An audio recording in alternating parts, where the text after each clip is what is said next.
Question number 26 is a rectangular box.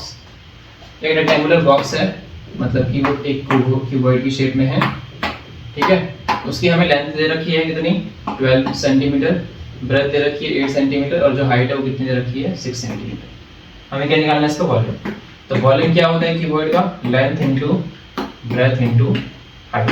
Length कितनी है 12, breath कितनी है 8, और हाइट कितनी है 6। 12 इंटू 8 6 होता है 48।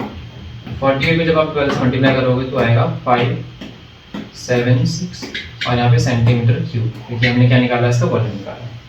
तो बस तीनों का मल्टीप्लाई करना था तो तुम्हारा आंसर आ जाएगा। अब वो करते हैं क्वेश्चन नंबर 26।